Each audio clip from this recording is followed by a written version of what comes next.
Então, salve, salve pessoal. Bom dia, boa tarde ou boa noite a todos, dependendo do horário que você vai ver esse vídeo. Neste vídeo eu quero trazer aqui uma geral sobre a história do Brasil, né?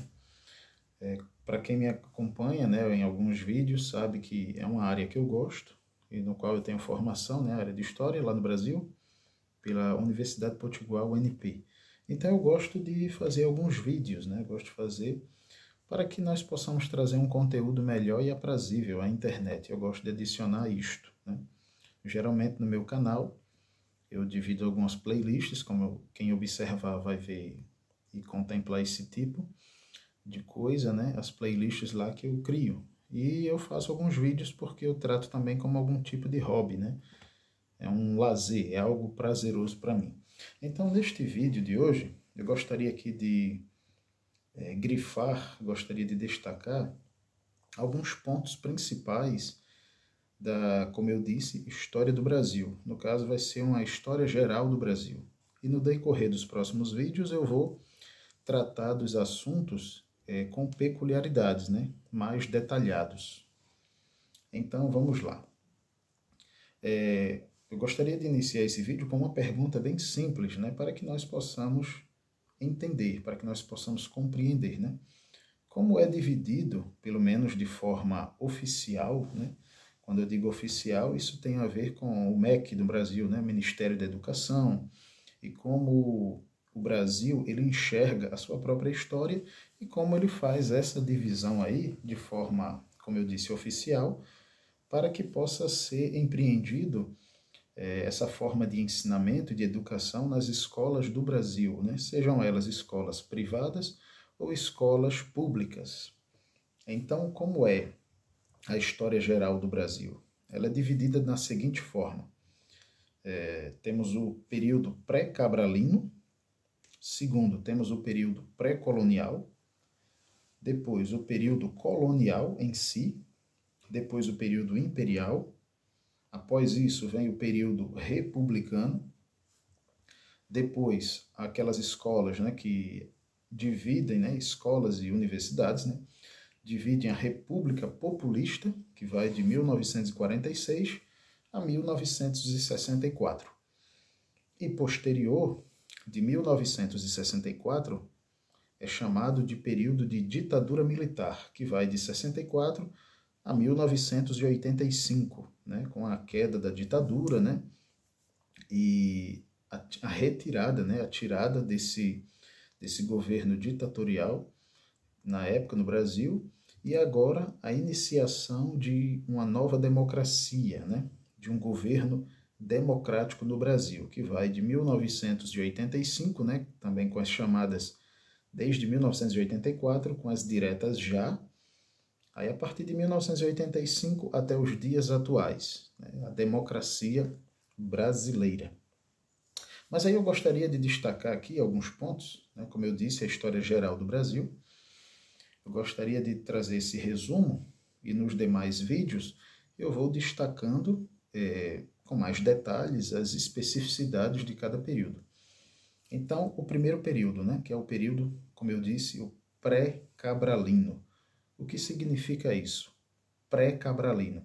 É uma referência ao período de tempo antes da chegada de Pedro Álvares Cabral nas terras que hoje se chama o Brasil, o país do Brasil.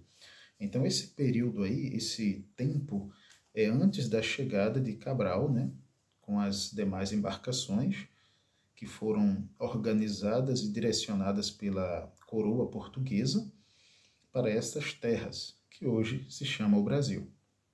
Então, quando Pedro Álvares Cabral, né, nesse período aí, muito pouco antes dele chegar nas terras brasileiras, haviam tribos indígenas. A palavra indígena, de acordo com o dicionário da língua portuguesa, é o mesmo que nativo, moradores, pessoas que habitam naquela determinada região.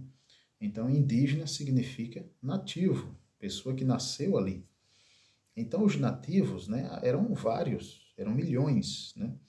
De acordo com os documentos, tanto documentos portugueses quanto documentos que foram escritos, né?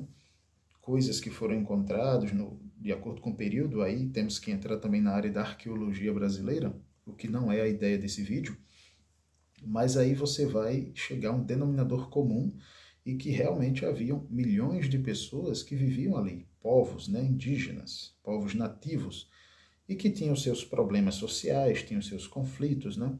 Haviam tribos que eram amigas umas das outras e haviam aquelas tribos que eram inimigas.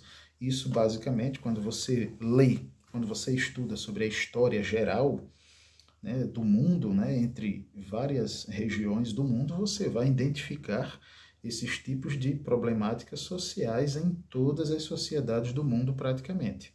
Claro que cada uma com a sua peculiaridade. Cada sociedade com os seus costumes, a sua língua, a sua cultura e etc., né? Mas vamos lá, haviam algumas tribos, como eu disse para vocês, e eu quero destacar aqui.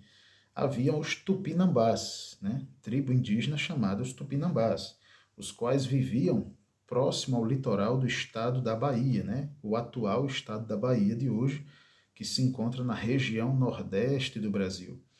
E os Tupinambás, eles eram agricultores, pescadores e guerreiros, né? Hábeis guerreiros, diga-se de passagem. E destacando-se também por suas aldeias próximas à costa, o que era comum nessas civilizações, né? Viverem próximas às águas, né? Quando não eram regiões de água doce, eram regiões de água salgada, né? Os oceanos, os mares, né? O litoral. Havia um segundo grupo, os Guaranis, né? uma outra tribo indígena, que eles viviam mais ao sul do Brasil, né? E também nas regiões que hoje são o Paraguai, a Argentina e o Uruguai. Eles viviam nessas regiões, né? Nessas terras.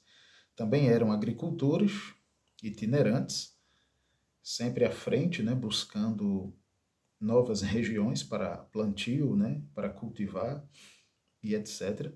Conhecidos também por suas aldeias, né? Suas organizações sociais das aldeias, e também por sua mitologia, né? Sua mitologia do início da história deles, né? Dos seus deuses, dos seus costumes, do seu folclore e por aí vai. Haviam também os Pataxós, essa tribo indígena que vivia entre o que é hoje os estados da Bahia, do Espírito Santo e de Minas Gerais. A Bahia hoje é um estado do Nordeste do Brasil. Espírito Santo e Minas Gerais compõem ou faz parte, né, da região Sudeste do Brasil. Outros falam Sudoeste do Brasil. Não?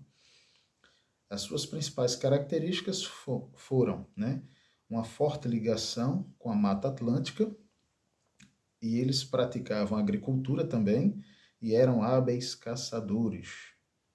Havia um outro grupo também que eram um tipo de subgrupo dos Pataxós. Eram os Pataxós Anhães, não sei se a pronúncia está correta. Eles também viviam na região do estado da Bahia, né? A Bahia de hoje, e eram um subgrupo dos Pataxós, como eu falei, né? Conhecidos por suas tradições culturais e também pelo seu artesanato, né? O seu trabalho à mão, trabalhos manuais. Eles eram muito hábeis nesse tipo de coisa. Havia outra tribo, os Guaianás. Os Guaianás, eles viviam próximo à região do rio Paraná. As suas características principais dos Guaianás eram um povo agricultor também, que praticavam a cerâmica, e eles desenvolveram uma sociedade muito complexa. Complexa como assim? Havia, dentro desta sociedade dos Guaianás, uma organização social, né? do mais alto nível, né? Até o nível mais baixo. Haviam também suas legislações, eu digo legislações, né, leis não escritas, né, não é bem esse sentido, mas é que haviam as suas regras internas, né, nessa tribo, e que cada um tinha suas características específicas. Havia um outro grupo, que eu quero destacar aqui, os Chavantes.